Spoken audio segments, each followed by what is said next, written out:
Good morning, students. Hope you all are safe and healthy.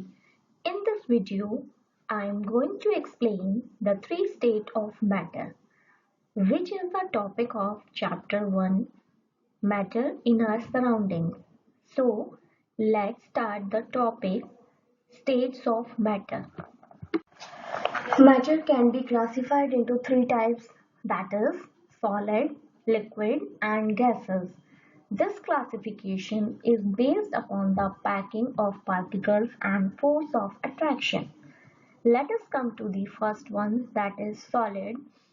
Solid basically defined as that form of matter which possesses rigidity and has a definite shape and volume. That means solid has ability to maintain its shape when external forces applied. There are some examples of solid are wood, chair, table, etc. Now let us come to the properties of solid. Number 1. Solids have definite shapes and volume. Due to small interparticle distances and strong interparticle force of attraction, solids have a fixed volume and fixed shape, like pen in your hand or table in your classroom. They do not change their shape when they are put in different containers. Number 2. The space between the particles is minimum. Number 3. The force of attraction between the particles is maximum. Number 4. The movement of particles is minimum. Number 5. They are least compressible. Number 6. Their rate of diffusion is least. These all are the properties of solid. Now let us discuss the second form of matter, that is liquid.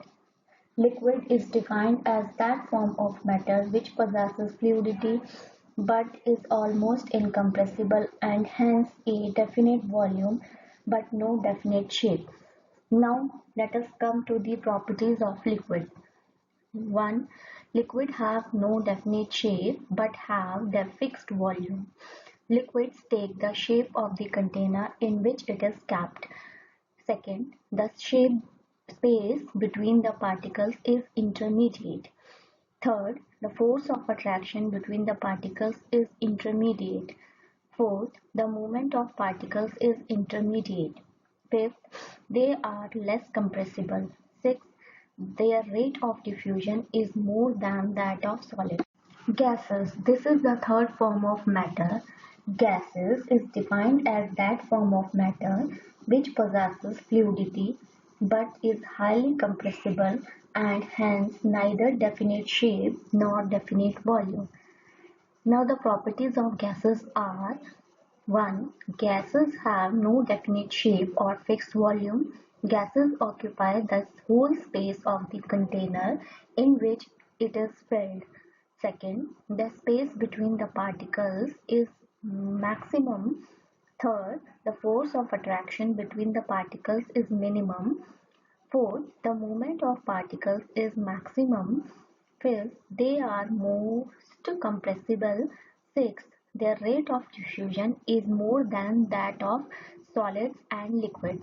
This is all about the three states of matter, that is solid, liquid and gases.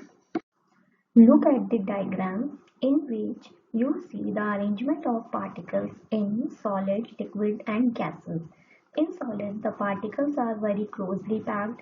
In liquid, the particles are less closely packed with each other. In gases, the particles are very far away from each other. Now, let us study the next topic of this chapter, that is change of state.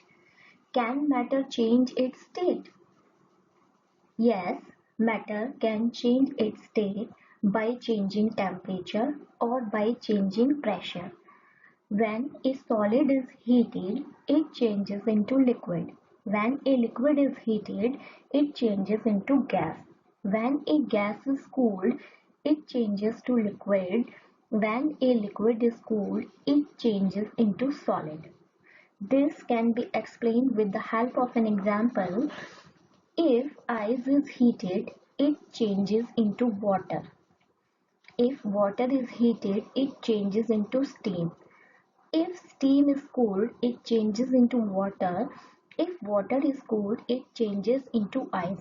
You can see in this diagram. Also, this diagram helps you to understand how one state of matter can change from another state. By changing temperature, we can change the state of the matter. Let us discuss melting, that means fusion. When a solid is heated, the particles begins to vibrate with greater speed and begin to move more freely. Then, at a particular temperature, the solid melts and changes into liquid. This process of melting is known as fusion. The temperature at which a solid melts is called its melting point. The melting point of ice is 0 degrees Celsius or 273 Kelvin. Now let us discuss about latent heat of fusion. Latent heat of fusion is defined as that amount of energy that is required to change 1 kilogram of a solid into liquid at atmospheric pressure at its melting point. Now the second process is boiling. When a liquid is heated, its particles begin to move even faster. Then at a particular temperature, the liquid begins to boil and changes into gas, that is vapor. Boiling is a bulk phenomena. When a liquid boils, the bulk of the liquid changes into vapor. The temperature at which a liquid starts boiling is called its boiling point. The boiling point of water is 100 degrees Celsius or in Kelvin it is 373 Kelvin. Latent heat of vaporization. The amount of heat energy that is required to change 1 kilogram of a liquid into gas at atmospheric pressure at its boiling point is called latent heat of vaporization. So in this video we have to discuss about states of matter, that is solid, liquid and gases, properties of solid, properties of liquid and properties of gases. Next topic is, can matter change its state, melting point, boiling point. Thank you.